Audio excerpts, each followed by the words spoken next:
పాడుతూ ఉండండి. ఆసక్తి కలిగిన వారు చెప్పండి. ప్రతి వారం మీకు పాడేవారికి అవకాశం ఇస్తాము. గ్రూప్గా పాడొచ్చు, లేక ఒంటరిగా కూడా పాడొచ్చు. మధ్యలో 2 పాటలు అలాగూ ఉంటాయి. మీరు పేర్లు ఇచ్చిన వారిని ప్రకటించి వారికి అవకాశం ఇస్తాము. చక్కగా మీరు నేర్చుకోండి నూతన పాటలు. ఇప్పుడు వీరు పాడిన పాట చాలా బాగున్నది. అది పాత పాటనే, మనం ఎక్కువగా పాడము. అది సియోను గీతాల్లో ఉన్న పాట, ఆరాధన పాట. మనమందరము నేర్చుకొని ఆరాధనలో కూడా దాన్ని పాడడానికి ప్రయాసపడదాం. చిన్నపిల్లలు, యవనస్తులు పాడుతుండాలి. ఒక వారం కూడా ఖాళీ పోవద్దు. అందరూ పాటలు ఆసక్తితో నేర్చుకోండి. చాలా పాటలు పాడతారు. మేము గృహ కూడికలు కోపరికరిని నేరుల్లో మాల్వనిలో జరుపుతున్నప్పుడు గంట సేపు పాటలే పాడుతాం. మేము 1 గంట సేపు చాలా పాటలు వస్తాయి. దేవుని కృప, ప్రభువు నామానికి స్తోత్రాలు. మీరు కూడా అందరూ పాటలు పాడి ప్రభువును మహిమపరచవలసిందిగా మిమ్మల్ని కూడా ప్రోత్సహిస్తున్నాం. నిర్గమాకాండం మనము ధ్యానించుకుందాము. కొన్ని నిమిషాలు, మనకు 1 గంట 40 నిమిషాలు ఉన్నది. ఈ సమయంలో మనము ఒక చిన్న వాక్య భాగాన్ని చదువుకుందాం. మనం ఏ అంశాన్ని చదువుతున్నాం చెప్పండి. మీరు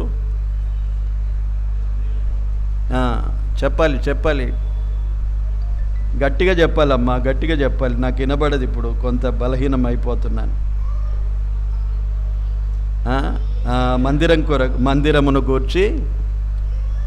మందిరాన్ని గూర్చి మనము ఆలోచన చేస్తున్నాం. నిర్గమాకాండం 25వ అధ్యాయము 8వ వచనం నుండి మనము ధ్యానిస్తూ వచ్చాను. చాలా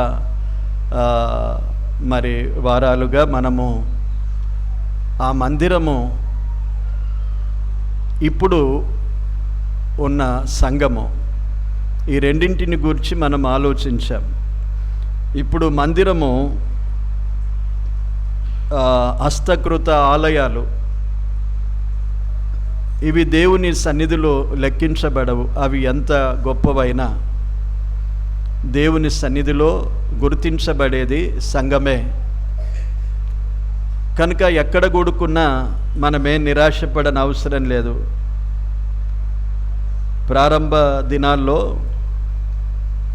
మొదటి శతాబ్దంలో మందిరాల్లో కూడుకునేవారు కాదు.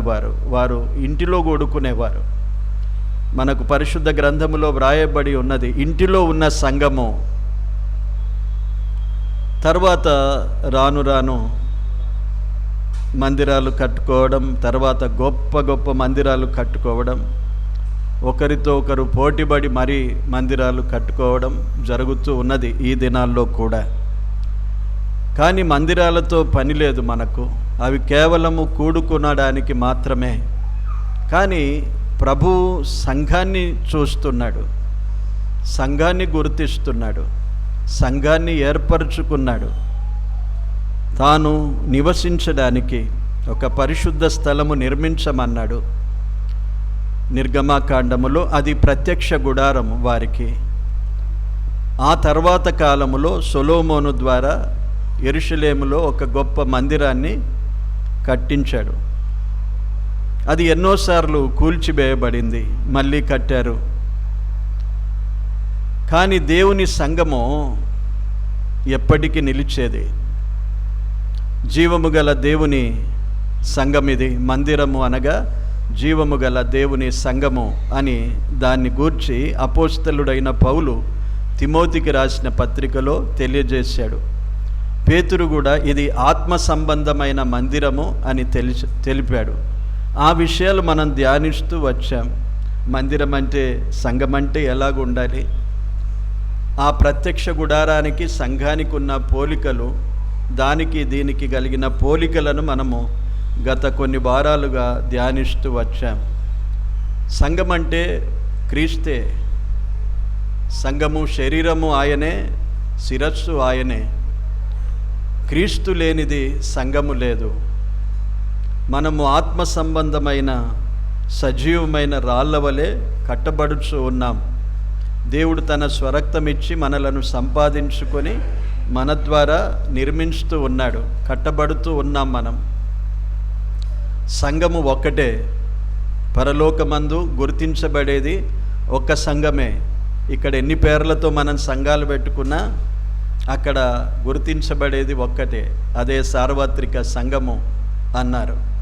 ఇక్కడ ఎన్నో సంఘాలు పెట్టుకొని మా సంఘం అంటే మా సంఘం అని మనం అతిశయపడుతున్నాం. కానీ ఈ సంఘాలన్నీ అక్కడ పేరుండవు. అక్కడ ఒకటే ఒక సంఘము, క్రీస్తు యేసు సంఘము. పెండ్లి కుమార్తెగా మనమందరము దైవ సన్నిధిలో ఒకరోజు ఉంటాం. ప్రపంచవ్యాప్తముగా ప్రభు రాకడ సమయం వరకు రక్షింపబడిన ప్రతివారితో ఉండేది సార్వత్రిక సంఘం. ఆ సంఘములో మనం ఉండాలి అంటే ఈ సంఘము ద్వారా మనం ప్రభు కొరకు సిద్ధపడుతూ ఉండాలి. అది మనం నేర్చుకున్నాం. సంఘములో ఎవరు ఉండాలి, ఎందుకు ఉండాలి, ఉన్నవారంతా దేని కొరకు దేవుడు ఏర్పాటు చేసుకున్నాడు, పెద్దలు ఎవరు, పరిచారకులు ఎవరు అనేవి కొన్ని క్లుప్తంగా వాటి వివరణ మనం తెలుసుకున్నాం. చాలా లోతుగా డీపర్ స్టడీస్కు మనం వెళ్ళలేదు. అది మనకు ఇప్పుడు అవసరము కాదు. కానీ సంఘం అంటే సంఘము యొక్క విలువ, సంఘము యొక్క విశేషత ఏంటో అనేది మనము గుర్తుంచుకోవాలి. మామూలుగా ఏదో వస్తూ పోతున్నాం, తెలిసిన వారు కలుస్తారు, బంధువులు కలుస్తారు, అక్కడ ఏదో ఫ్రెండ్స్ ఉంటారు, సంతోషిస్తాము అనే ఉద్దేశం కాదు. సంఘము దేవుని యొక్క శరీరము. సంఘానికి శిరస్సు ప్రభువే. ఈ సంఘములో ప్రభువును ఘనపరచాలి. సంఘము ద్వారా దేవునికి మహిమ కలగాలి. అలాగూ మనము ప్రభువులో ఎదుగుచూ ఉండాలనేది నేర్చుకున్నాం. అంతటితో ఆ విషయాన్ని మనం అక్కడే ఆపేస్తాం. మనం ముందుకు సాగిపోవాలి కదా, ముందుకు సాగిపోవాలి. ఇంకా దేవుడు మోషేకు ఆ సీనాయి పర్వతం మీద ఈ మందిరం యొక్క నిర్మాణాన్ని గురించి తెలియజేశాడు. దాని రూపాన్ని కూడా చూపించాడు. అదేవిధంగా నీవు ఏర్పాటు చేయాలి, నిర్మించాలి అన్నాడు. ఆ జ్ఞానము కలిగిన ఇద్దరిని దేవుడు ఏర్పరచుకొని మోషేకు చూపించాడు. వారు ఈ ప్రత్యక్ష గుడారపు ఈ మందిరాన్ని నిర్మించారు. అది నిర్గమకాండం 40వ అధ్యాయం ఆఖరి అధ్యాయములో వారు 2వ సంవత్సరము 2వ నెలలో దానిని నిలువబెట్టారు అని 17వ వచనములో ఉన్నది. 2వ సంవత్సరము 1వ నెలలో 1వ దినమున మందిరము నిలువబెట్టబడెను అని ఉన్నది. అయితే మోషే దిగి వచ్చాడు. ఇప్పుడు మోషే పైనున్నప్పుడే ఏం జరిగిందో అనే విషయం మధ్యలో రాయబడింది. మొదట సీనాయి పర్వతం మీదికి మొదట వెళ్ళాడు. దేవుడు కొన్ని ఆజ్ఞలు చెప్పాడు, పంపించాడు. మళ్ళీ రమ్మన్నాడు. దేవుడు తన చేతితో 2 పలకల మీద రాసిచ్చాడు. 40 దివారాత్రములు మోషే అక్కడ ఉన్నాడు. ఈ ఉన్న సమయంలో కింద జరిగిందేంటి అనేది 32వ అధ్యాయము 33వ అధ్యాయములో మనం చూస్తాం. మోషే వారందరూ చూస్తున్నప్పుడే సీనాయి పర్వతం మీదకి వెళ్ళాడు కదా. మనం చదువుకున్నది అదే కదా, విన్నది అదే, మనకు తెలుసు. వారు కూడా చూశారు. మోషే సీనాయి పర్వతం మీదకి ఎక్కిపోవడం. మొదట దేవుడు మాట్లాడుతున్నప్పుడు దేవుడు మాతో మాట్లాడకూడదు, దేవుని మాట మేము వింటే చచ్చిపోతాము, మాతో మోషేనే మాట్లాడాలి అని వేడుకున్నారు. ఆ తర్వాత రెండవసారి కూడా వారు చూస్తూ ఉండగానే మళ్ళీ ఆ పర్వతం మీదకి వెళ్ళాడు. ఇప్పుడు 32వ అధ్యాయములో 33వ అధ్యాయములో జరిగిన సంఘటనలో ఒక వాక్య భాగాన్ని చదివి ధ్యానించుకుందాం.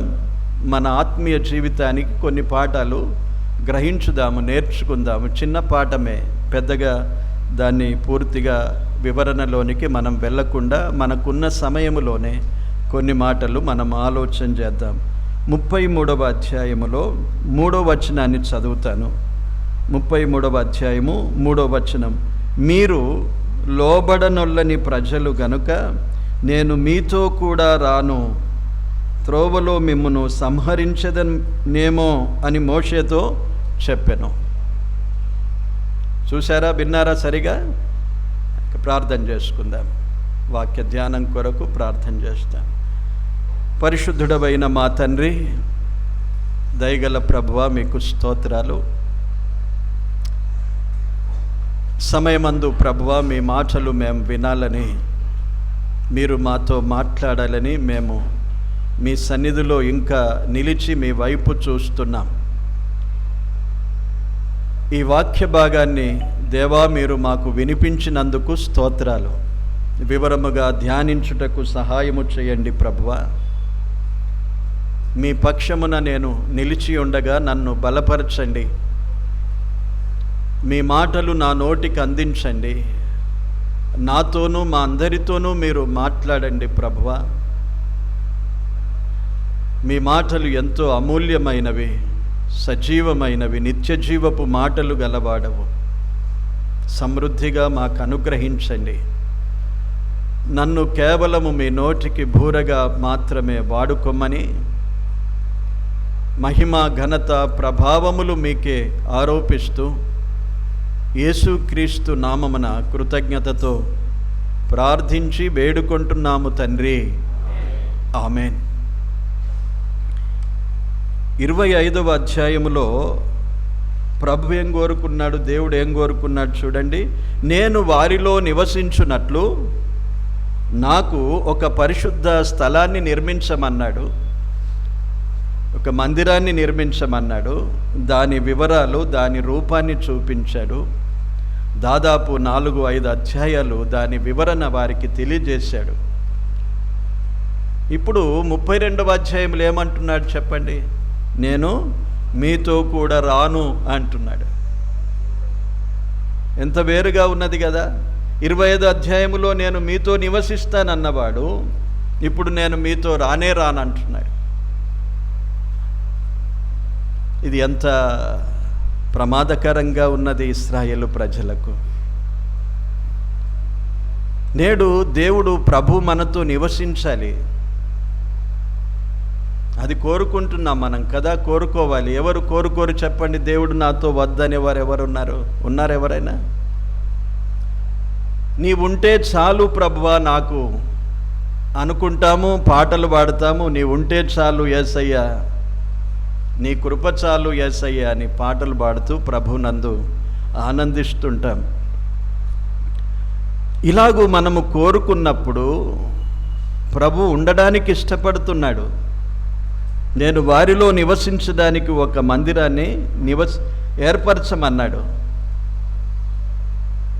ఒక వ్యక్తిలో నివసించడానికి దేవుడు హృదయాన్నే కోరుకున్నాడు, హృదయాన్ని ఆలయముగా ఏర్పరచుకున్నాడు. కొరింథీ పత్రికలో మనం చూసాం కదా, మన హృదయమే ఆయనకు ఆలయంగా ఉన్నది.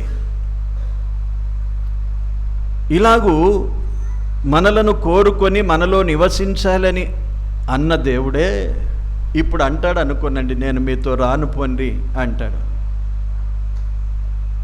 అది ఎంత బాధగా ఉండాలి మనకు. అలాగ అనగలుగుతాడు దేవుడు. ఉన్నాడు, లోపల వస్తాడు, నివసిస్తున్నాడు అని భ్రమలో ఉండదు. ప్రభు ఈ మాట కూడా అన్నాడు. అందుకే చదువుకున్నాం మనం. ఎందుకన్నాడు అనేది మనం నేర్చుకోవాలి.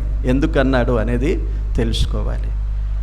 ఎప్పుడు నాలో దేవుడు ఉంటాడు, ఉండాలి అని కోరుకోవడం మంచిది. దేవుడు నివసించడానికి ఇష్టపడతాడు. మహోన్నతమైన స్థలములలో నివసించువాడు. యెషయా గ్రంథం 57వ అధ్యాయములో 15వ వచనంలో ఏమన్నాడంటే, వినయము గల వారితో నివసించడానికి ఇష్టపడ్డాడు. ఆయన వైభవం, ఆయన నివాసం మనం ఆరాధనలో జ్ఞాపకం చేసుకుంటాం. ఎప్పుడు సమీపించరాని తేజస్సులో ఆయన మాత్రమే వసించేవాడు. పరలోక దూతలు, శరాపులు, కెరూబులు, దూతల సమూహము, పరిశుద్ధ సమూహం అంతా ఆయనను ఆరాధిస్తున్న ఆ మహిమగల ఆ రాజ్యాన్ని విడిచిపెట్టి ఈ భూమి మీద మనతో నివసించడానికి దేవుడు ఇష్టపడుతుండగా, ఆయన మనతో నివసించడానికి అనుకూలంగా జీవించాలి. నేను మీతో రాను అనే మాట మనకు వినిపిస్తే మన జీవితంలో చాలా ప్రమాదం అండి. ఆ మాట మోషే చాలా గ్రహించాడు. మోషేనే చాలా బాధపడ్డాడు. నీవు మాతో రాకపోతే మేమిక్కడి నుండి వెళ్ళము అన్నాడు. మోషే వేడుకున్నాడు. ఎందుకు రాకుండా ప్రభువు చెప్పాడంటే, అక్కడే మనం చదివాం చూడండి, మీరు లోబడనొల్లని ప్రజలు అన్నారు. మీరు లోబడనొల్లని ప్రజలు. ఇక్కడ మనకు అర్థమైపోయింది, దేవుడు ఎప్పుడు మనతో ఉండడు, ఎప్పుడు మనతో రాడంటే మనము లోబడకపోతే రాడు. లోబడనొల్లని ప్రజలు గనుక నేను మీతో కూడా రాను అన్నాడు. రా ప్రభువా అని ఎంత చెప్పినా నీవు లోబడకపోతే రాడు. దేవుని కండిషన్ అదే. ఏ వ్యక్తిలో ప్రభు నివసిస్తూ మనతో ఉండాలంటే, ఏ సంఘములోనైనా ప్రభు మనతో నివసిస్తూ మనతో ఉండాలంటే ఆ సంఘమే కానీ ఆ వ్యక్తే కానీ దేవునికి లోబడేటట్లుగా జీవించాలి, దేవునికి లోబడాలి. వీరేం చేశారు? ఏ విషయంలో లోబడలేదు చెప్పండి? 32వ అధ్యాయంలో మనం చూస్తే మోషే వారు చూస్తుండగానే వెళ్ళాడు. 40 దివారాత్రాలు గడిచిపోయాయి. ఇంతకు ముందెళ్ళిన వాడు వచ్చాడు, ఇప్పుడు రెండోసారి వెళ్ళాడు, మళ్ళీ వస్తాడు. కానీ వీరిలో కొందరు ఈ 40 రోజుల్లో ఎలాగ మారిపోయారంటే, ఎంత తిరుగుబాటు. వారు ఏం మాట్లాడుతున్నారో చూడండి. 32వ అధ్యాయం 1వ వచనములో, వారంతా అహరోను దగ్గరికి కూడి వచ్చి, లెమ్ము, మా ముందర నడుచుటకు ఒక దేవతను మా కొరకు చేయుము. ఐగుప్తులో నుండి మమ్మను రప్పించిన మోషే అనువాడు ఏమాయనో మాకు తెలియదని అతనితో చెప్పిరే. ఎన్ని రోజులైందండి? 40 రోజుల్లోనే ఇంత మారిపోయారు వారు. ఎన్ని రోజులు అయిపోయింది వారు అక్కడి నుండి బయలుదేరి? ఎన్ని రోజులు అయిందండి? ఐగుప్తులో నుండి బయలుదేరి ఎన్ని రోజులు అయింది? సరే, ఒక్కొక్కరు ఒక్కొక్క ఆలోచన, పర్వాలేదు. మొదటిసారిగా దేవుడు మోషేను పిలిచినప్పుడు 2 నెలలు జరిగిపోయింది. అక్కడ 19వ అధ్యాయంలో చూసాం. ఒకవేళ ప్రత్యక్షపు గుడారము పూర్తయి ఉంటే 2 సంవత్సరాలు అయ్యేది. ఇంకా మోషే పైననే ఉన్నాడు, కిందికి రాలేదు కనుక దాదాపు 2, 3, 4 నెలలు అయి ఉంటుంది. ఒకసారి మొదటిసారి పోయాడు, కొన్ని దినాలు ఉన్నాడు, ఇప్పుడు 40 రోజులు, ఆల్మోస్ట్ 3-4 నెలల సమయం అయింది అంతే. ఐగుప్తులో 11-12 అద్భుతమైన కార్యాలు చూశారు మోషే జరిగించగా. అక్కడి నుండి బయలుదేరారు. ఇదంతా పట్టుకుంటే కొన్ని నెలలే అయిపోయి ఉంటుంది, ఎక్కువ సమయం కాలేదు, కొన్ని నెలలే. ఈ అరణ్యములో కొన్ని నెలలు, ఐగుప్తులో ఆ తెగుళ్ళు సంభవించినవి కొన్ని నెలలు. ఇంతలోనే వారు ఏమంటున్నారు చూడండి, వారు ఏమంటున్నారు? ఈ మోషే అనువాడు ఏమాయనో అంటున్నారు. నాయకున్నే మర్చిపోయారు. మోషే అనువాడు ఏమైపోయానో అన్నాడు. ఆ మోషే వారిని సమకూర్చాడు. ఐగుప్తు రాజు ఫరో ఎదుట వారి కొరకు వాదించాడు. వారి ఎదుట అనేక అద్భుతాలు జరిగాయి. దేవుని యొక్క బాహుబలముని వారు చూచారు. ఐగుప్తు ఇంచులో, ప్రతి ఇంచులో ఒక జ్యేష్ఠ కుమారుడు, పశువులలో కూడా జ్యేష్ఠ పశువు కూడా చనిపోయింది. ఇలాంటి మహాఘోష జరగగా అవన్నీ మరిచి ఒక 45 రోజులు మోషే కనబడకపోగానే ఈ మోషే ఏమైపోయాడు? మోషే అనువాడు అన్నారు. ఎంత కఠినమైన మాట అండి. మాటల్లో కూడా చాలా జాగ్రత్తగా ఉండాలి. మాటలో కూడా మర్యాద లేదు. మనలోచి కూడా చాలామంది మాట మర్యాద తప్పిపోతారు. మాట మర్యాద కాపాడుకోవాలి. దేవుడు అది లెక్కిస్తాడండి. మాటల వలన తీర్పు జరుగుతుంది. మాటలు చాలా జాగ్రత్తగా మాట్లాడాలి. ఎదుట ఉన్నా లేకపోయినా గౌరవించే అలవాటు చేసుకుందాము. మనకు అలవాటు, ఎదుట లేకపోతే ఎలాగైనా మాట్లాడతాం, ఎదుటున్నప్పుడు చాలా గౌరవంగా మాట్లాడతాం. అది మన అలవాటు, సహజమైన అలవాటు అందరికీ. కొందరు ఎవరో చాలా జాగ్రత్తగా మర్యాదగా మాట్లాడేవారు ఉంటారు, లేకపోలేరు. కానీ ఎక్కువగా మనము మాటలను గురించి కూడా చాలా జాగ్రత్త పడాలి. తిమోతిని అపోస్తలుడైన పౌలు హెచ్చరిస్తూ ఏమన్నాడంటే, మొదటి పత్రిక 4వ అధ్యాయము 11-12 వచనములో, నీ మాటలోనూ నీ ప్రవర్తనలోనూ ప్రేమలోనూ విశ్వాసములోనూ పవిత్రతలోనూ విశ్వాసులందరికీ మాదిరిగా ఉండుము అన్నాడు. అప్పుడు నిన్నెవడునూ తృణీకరించడు అని తిమోతిని హెచ్చరించాడు. సామెతల గ్రంథం 15-16 అధ్యాయాల్లో 5 రకాల మాటలు చెప్పాడు. ఎలాంటి మాటలు కలిగి ఉండాలంటే, మృదువైన మాటలు మాట్లాడడం నేర్చుకోవాలి, ఇంపైన మాటలు మాట్లాడడానికి నేర్చుకోవాలి, దయగల మాటలు మాట్లాడడానికి నేర్చుకోవాలి, సమయోచితమైన మాటలు మాట్లాడడానికి నేర్చుకోవాలి. 5 రకాల మాటల విధానాలు అక్కడ సామెతల్లో రాశాడు. కనుక వీరు మాట తప్పిపోయారు. ఎలాగో మాట్లాడుతున్నాడు, మనం కూడా ఎదుట లేకపోతే వాడు వీడు అంటాము కదా. ఒక సేవకుడైతే ప్రతి ఒక్కరిని వాడే అంటుండే. చాలాసార్లు హెచ్చరించాను, అయ్యా నీకంటే పెద్దోళ్ళు, వీడెంత వాడెంత అనే పోయాడు. ఇప్పుడు దేవుని సన్నిధిలో ఏం చెప్పుకుంటాడో తెలియదు. చచ్చిపోయే వరకు అదే భాష, అదే మాట. మనం మార్చుకోవాలి. ఇశ్రాయేలు ప్రజలు మాట్లాడిన విధానం చాలా కఠినంగా ప్రభు దృష్టించాడు. మోషే అనువాడు ఏమైపోయెనో అన్నాడు. రెండవది, వారు ఏం చేశారు చూడండి, ఒక దేవతను మా కొరకు చేయుము అని అహరోన్ను తొందర పెట్టారు.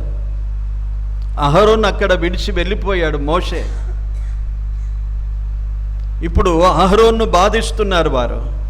మా ముందర నడుచుటకు ఒక దేవతను చేయమన్నాడు.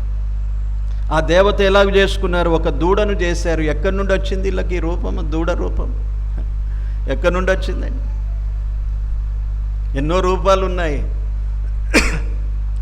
ఈ దూడ రూపం ఎక్కడిది తెలుసా? ఐగుప్తులో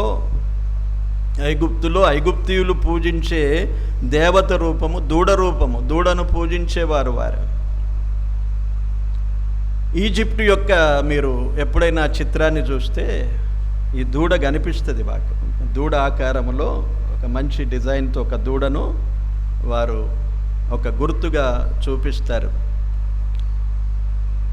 ఆ దూడ వారికి ఐగుప్తులో ఉన్న దూడ జ్ఞాపకం వచ్చేసింది. దేవుడు వారిని విడిపించాడు. దేవుడు వారి ఎదుట వారిని శిక్షించినా వీరికి శిక్ష రాకుండా, గోషేను దేశములో చీకటి కలగకుండా, ఈగలు రాకుండా, అక్కడ ఏ ప్రమాదము వారికి రాకుండా దేవుడు వారిని కాపాడితే, ఇప్పుడు ఐగుప్తులో నుండి మమ్మను విడిపించినది ఇదే అని చెప్పి ఐగుప్తులో ఉన్న దేవతను చేసుకున్నారు. దేవుణ్ణి మర్చిపోయారు.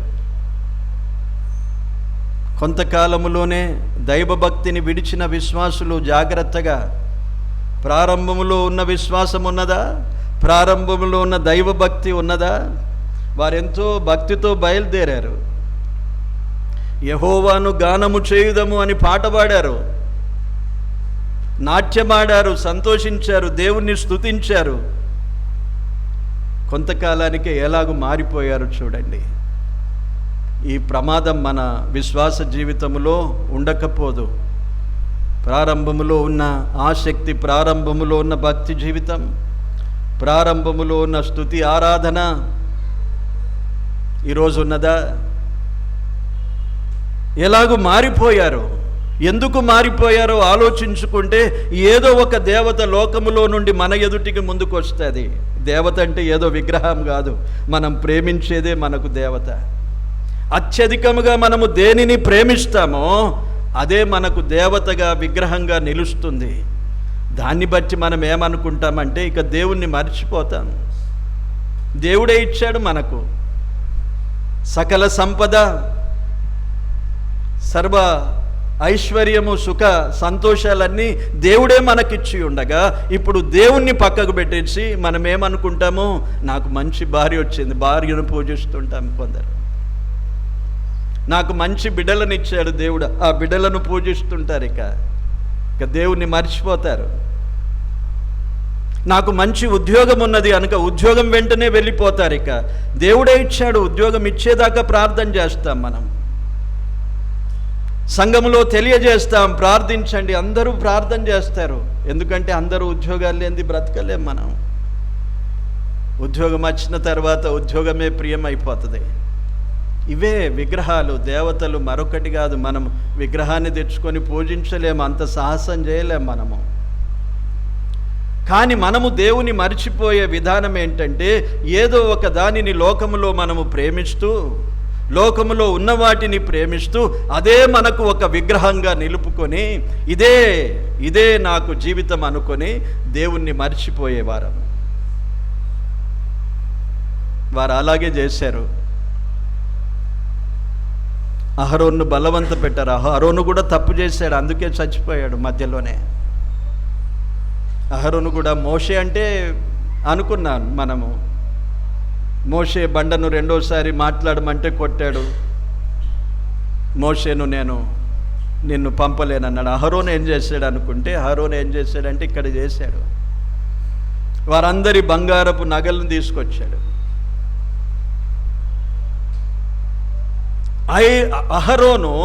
అహరోనును గూర్చి మనం ఆలోచిస్తే ఇది మనకు సబ్జెక్ట్ కాదు, కానీ దేవుని భయము లేని నాయకులు ఉంటారు చూడండి. దేవుని భయము లేని నాయకులు, త్యాగము లేని నాయకులు ఉంటారు. పేరుకు మాత్రమే అహరోను ఉన్నాడు. మంది ఇట్లా చెప్తే అట్లా చేయాలి, అంతే. నా పని ఏంటి? చాలామంది పాస్టర్లు కానివ్వండి, వారికి అనిపించినా వద్దొద్దు మా సంఘస్థులు ఒప్పుకోరు అంటారు. ఎందుకంటే వారు ఉంచితే ఉంచుతారు, లేకపోతే ఇంకెక్కడైనా ట్రాన్స్ఫర్ అయిపోతారు వారు ఒప్పుకోకపోతే.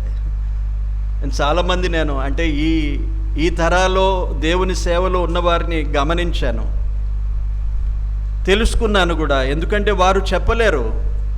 సభ్యులు ఏం చెప్తారో,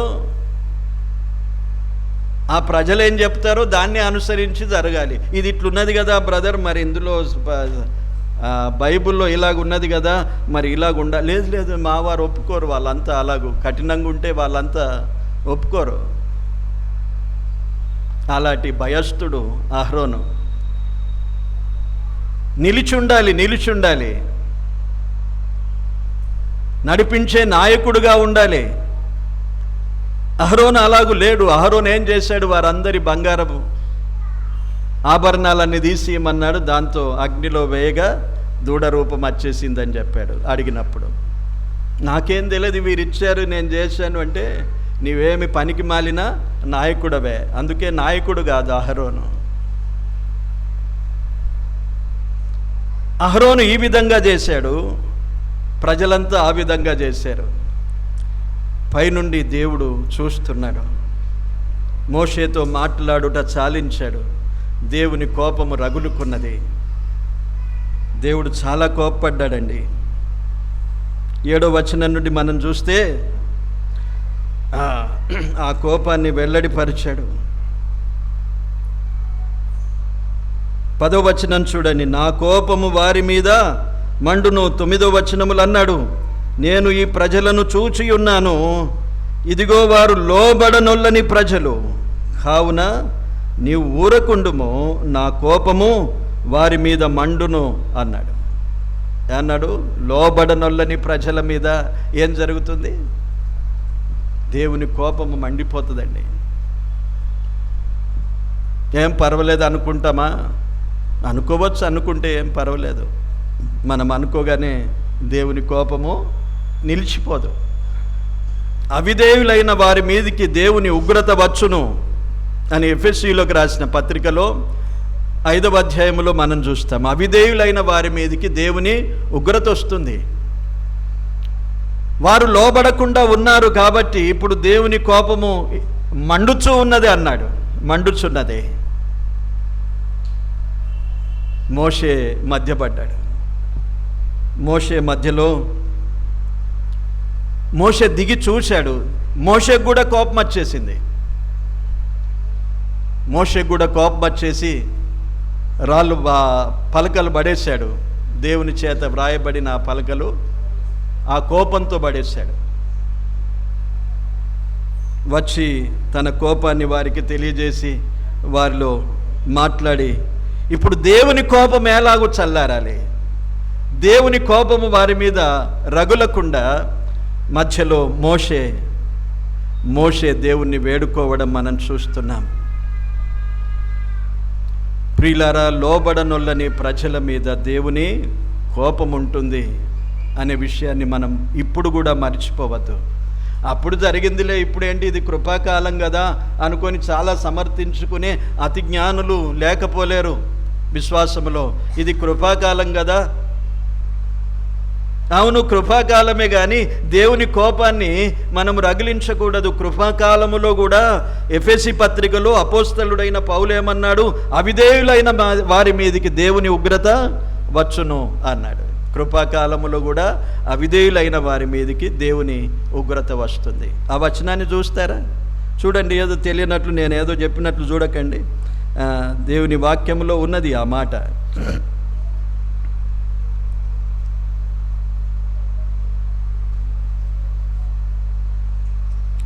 ఎఫెసీ పత్రిక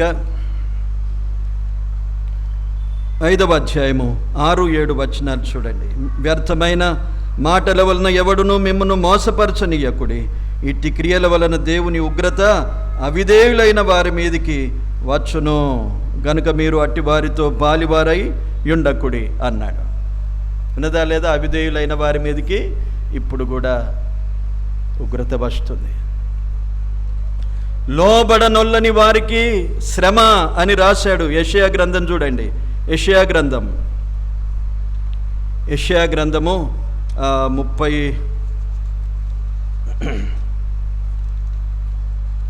30వ అధ్యాయం 1వ వచనం. యెహోవా వాక్కు ఇదే,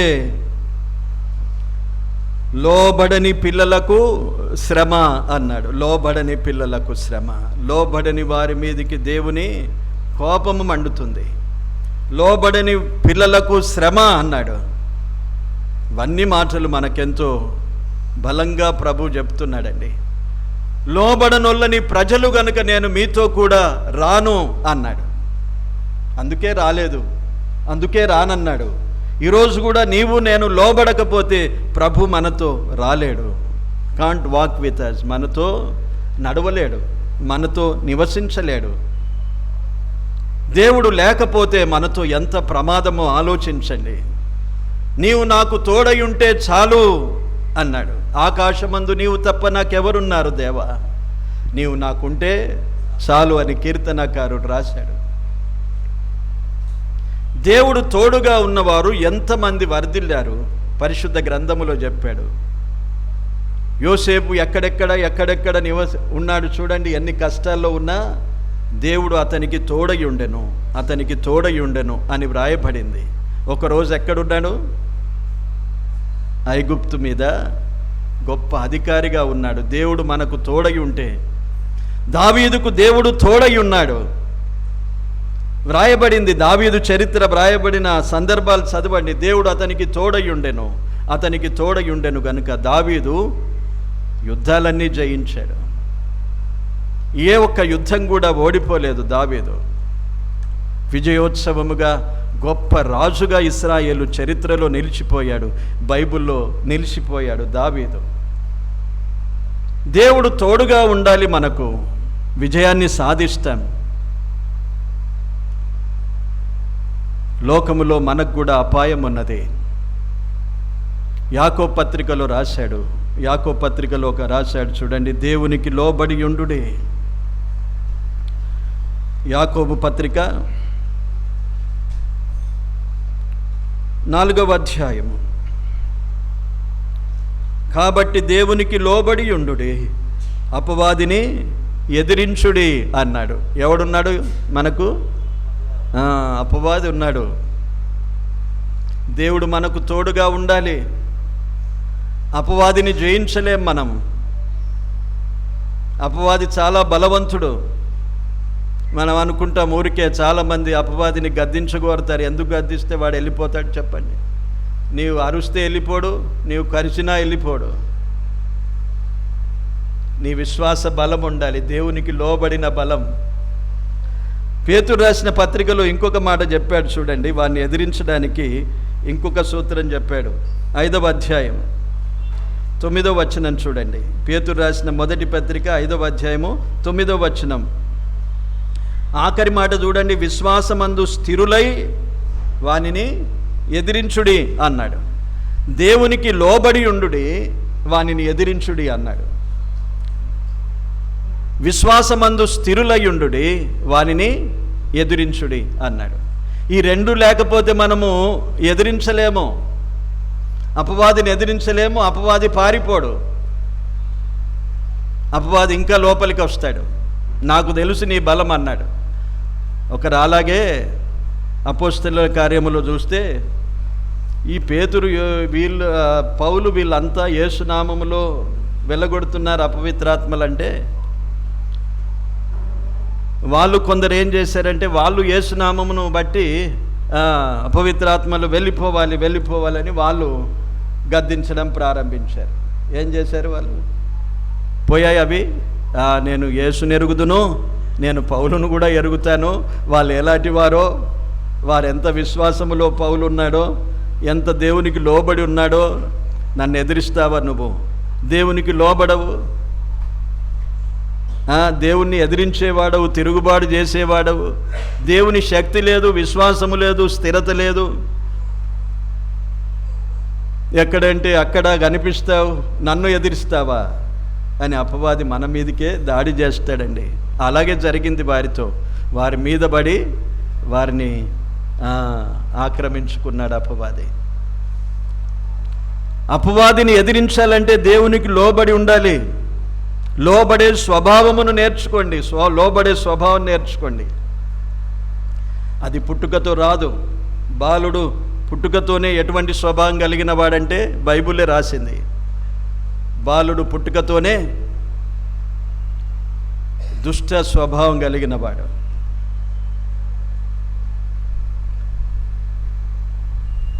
ఆదికాండములో రాశాడు, తర్వాత సామెతల్లో కూడా మనకు కనిపిస్తుంది ఆ మాట. కనుక బాల్యము నుండి ఇలాంటి స్వభావాన్ని మనం చూస్తాం. ఎందుకంటే పాపము వలన వచ్చు జీతం మరణం, పాపముతోనే అంత చెడిపోయింది కనుక బాల్యము నుండే పుట్టుకతోనే ఈ స్వభావాలన్నీ వచ్చేస్తాయి. లోబడరు. ఆ లోబడే స్వభావాన్ని మనం నేర్పించాలి తల్లిదండ్రులు. పర్వాలేదు అనుకుంటాం, విచ్చలవిడిగా ఇడిచిపెడతాం. ఏమంటే వాడు ఇంటలేడు, ఏం చేయాలంట. పెద్దగా అయినాక ఎవరు వినరండి, ఎవరు లోబడరు. బాలుడు నడవవలసిన త్రోవను వానికి ఎప్పుడు చూపించాలన్నాడు? బాల్య దినములందే వానికి చూపించాలి. సామెతల గ్రంథం 22వ అధ్యాయంలో ఉన్నది. వాడు నడవవలసిన త్రోవను వానికి చూపించాలి, వాడు ముసలైన అది మర్చిపోడు అన్నాడు. లోబడే స్వభావాన్ని నీవు చిన్ననాటి నుండి వానికి నేర్పిస్తే వాడు ముసలైపోయినా కూడా వాడు అందరికీ లోబడి ఉంటాడు. లోబడేది అవసరం. పరిశుద్ధ గ్రంథములో వ్రాయబడింది, నీ పై అధికారులకు లోబడి ఉండుడి. రోమీలకు రాసిన పత్రిక 13వ అధ్యాయం 1వ వచనములోనే నీ పైన ఉన్న అధికారులకు లోబడి ఉండమన్నాడు. ఉద్యోగంలో వెళ్ళి నువ్వు ఇంట్లో లోబడనట్లు, ఉద్యోగంలో లోబడకపోతే ఏం చేస్తాడు? ఉంచుతాడా? ఎంతమంది ఉద్యోగాలు పోగొట్టుకోలేరు. నేను పోగొట్టుకున్నాను ఒకసారి అట్లనే. లోబడకపోతే నాకు చాలా లోబడనొల్లని మనస్తత్వం ఉండేనండి. దేవుడు కనికరించాడు గనుక దేవుని కృపతో నిలిచి ఉన్నాను. ఇప్పుడు ఎదిరించే స్వభావం, బెదిరించే స్వభావం, యూనియన్లో చేరే స్వభావం ఇలాంటిది ఉద్యోగాల్లో ఉండే నాకు. కొంత బెదిరించి సాధించగలిగాం కానీ మనకున్నది పోగొట్టుకుంటాం లోబడక. అందుకే 13వ అధ్యాయంలో ఏం చేశాడంటే, నీ పై అధికారులకు లోబడి ఉండుడి అన్నాడు. రాజులకు లోబడి ఉండమని చెప్పాడు పేతురు రాసిన పత్రికలో. అంటే వారి అధికారానికి, వారి అధికారాలకు లోబడి ఉండాలి. అంటే కొన్ని లాస్ అండ్ లా ఆర్డర్స్ ఉంటాయి ఇక్కడ మనకు దేశంలో, లా అండ్ ఆర్డర్స్ ఉంటాయి. ఆయనకి లోబడనంటే ఏమైపోతుందండి? వేసేస్తారు. మన దేశంలో కొంత స్వాతంత్రం ఉన్నది కానీ గల్ఫ్ దేశాలకు వెళ్ళండి, చాలా భయంకరంగా ఉంటాయి. లోబడే స్వభావము నేర్చుకోవాలి. అది మన ప్రభు అయిన యేసుక్రీస్తు లూకాసు వార్త 2వ అధ్యాయములో చిన్నతనములోనే ప్రభు ఏం చేశాడు? తన తల్లిదండ్రులకు లోబడి ఉండెను అని రాశాడు. లూకాసు వార్త చూడండి, లూకాసు వార్త 2వ అధ్యాయం 51వ వచనం. అంతటా ఆయన వారితో కూడా బయలుదేరి నజరేతునకు వచ్చి వారికి లోబడి ఉండెను. ప్రభువే ఒక మాదిరి చూపించాడు, లోబడి ఉండెను. లోబడేది నేర్చుకోవాలని ప్రభువు చిన్ననాటి నుండే చూపించాడు. ఎవరైనా లోబడకపోతే నష్టపోతారు. లోబడనుల్లని వారికి శ్రమనే. పైన అధికారులకు లోబడకపోయినా శ్రమనే, రాజ్యాధికారులకు లోబడకపోయినా శ్రమనే. సంఘములో నాయకులకు లోబడాలి అని రాశాడు హెబ్రీయులకు రాసిన పత్రిక 13వ అధ్యాయం. మీ పైన నాయకులుగా ఉన్న వారికి మీరు లోబడి ఉండండి. అది లోబడకపోయినా శ్రమనే. ప్రతి చోట లోబడి ఉండుడి. స్త్రీలారా మీ స్వపురుషులకు లోబడి ఉండుడి అని రాయబడింది పేతురు రాసిన పత్రిక, మొదటి పత్రిక 3వ అధ్యాయం. మీ సొంత పురుషులకు లోబడి ఉండుడి. పిల్లలారా మీ తల్లిదండ్రులకు లోబడి ఉండుడి. ప్రతి క్రమములో లోబడే విషయాన్ని దేవుడు చెబుతూ ఉంటే, లోబడనొల్లని ప్రజలుగా మనం మిగిలిపోతే శ్రమ అనుభవిస్తాం. దానికి ఇక వేరే మార్గం లేదు. లోబడనొల్లని వారికి శ్రమ. లోబడకపోతే దేవుని కోపం మండుతుంది అనేది మనం విన్నాం. దేవుడు సమయం ఇస్తాడు మనకు. దేవుడు సమయం ఇచ్చాడు. నేర్చుకోవాలి, లోబడేది నేర్చుకోవాలి. వారి పక్షాన మోషే ప్రాధేయపడ్డాడు, అయ్యా మేము వెళ్ళలేము, నీవు లేకపోతే మేము వెళ్ళలేము, నీవు రాకపోతే నేను వెళ్ళలేను అని ప్రాధేయపడినప్పుడు 33వ అధ్యాయములో నా సన్నిధి నీకు తోడుగా వచ్చును అన్నాడు. ఎంత ప్రాధేయపడ్డాడంటే, వీరిని క్షమించు దేవా, లేకపోతే నా పేరు జీవగ్రంథములో నుండి, నీ గ్రంథములో నుండి తుడిచివేయమన్నాడు.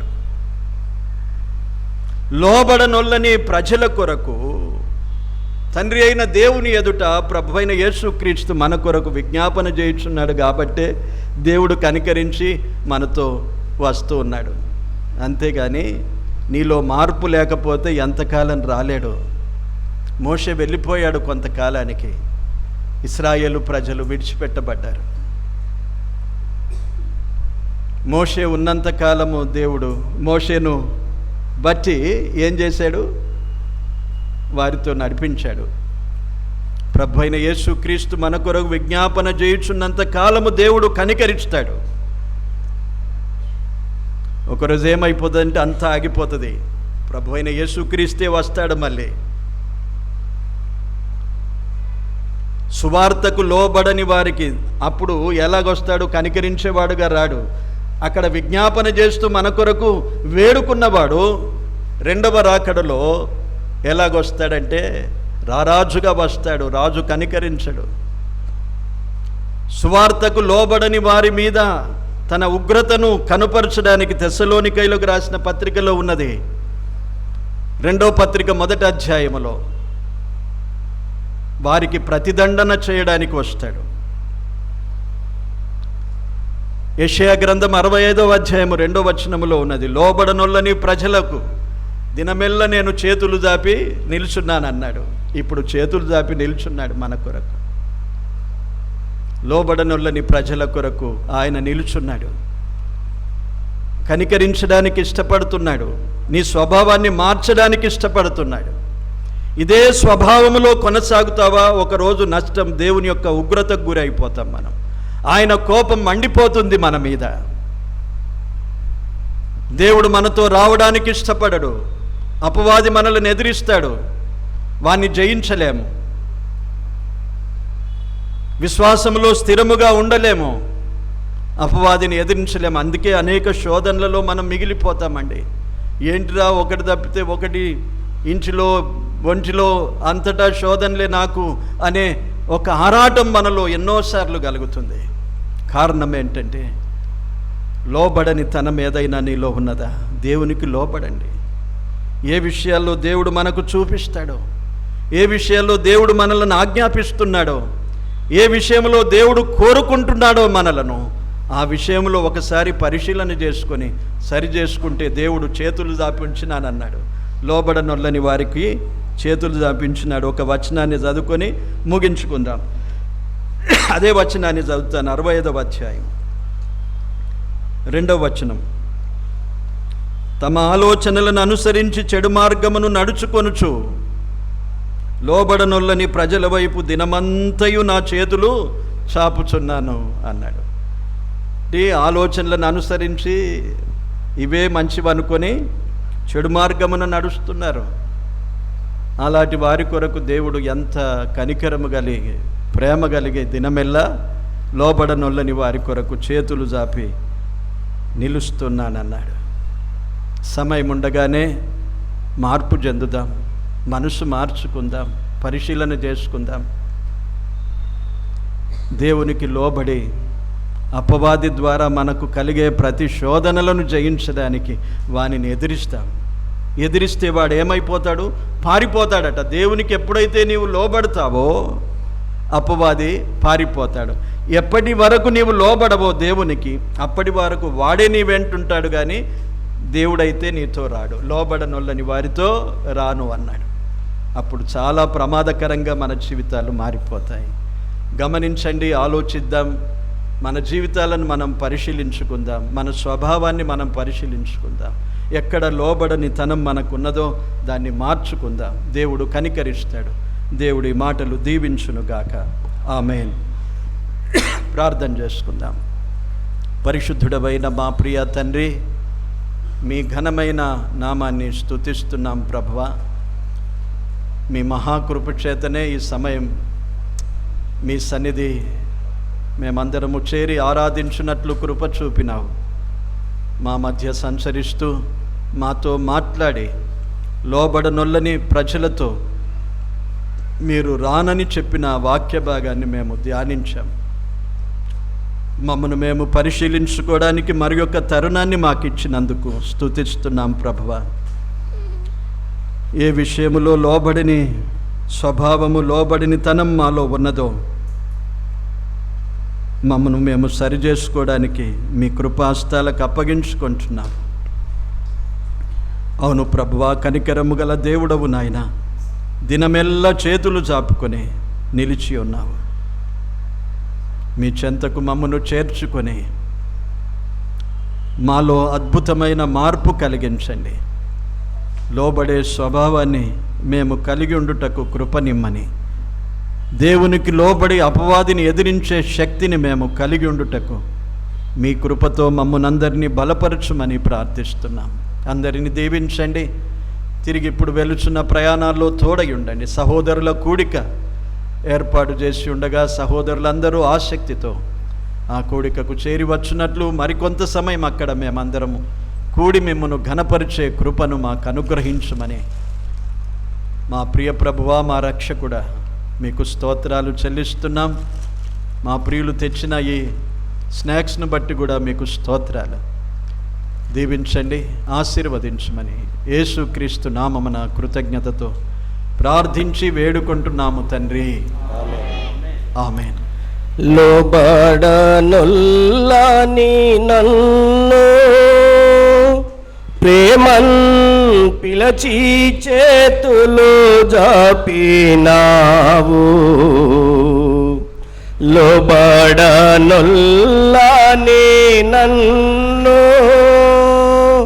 ప్రేమన్ పిలచి చేతులు జాపినావు. ఆ చేతులలో చీలల్ దించి బాధించి నటి భ్రష్టుండాను నేను. ఆ చేతులలో చీలల్ దించి బాధించి నటి భ్రష్టుండాను నేను. నా ప్రభువా ప్రేమమయా నిన్ను అనునిత్యమును కీర్తింతున్. వందనాలు అందరికీ. సహోదరులు అయిపోయిన తర్వాత ఉంటే ఈ కార్లు ఉన్నాయి చూడండి, ప్లేస్ ఉంటే అందులో వెళ్ళిపోదాము, లేకపోతే ట్యాక్సీలలో అందరం కలిసి వెళ్ళిపోదాం. దయచేసి ఉండండి. మొదటిసారిగా దేవుడు కూడా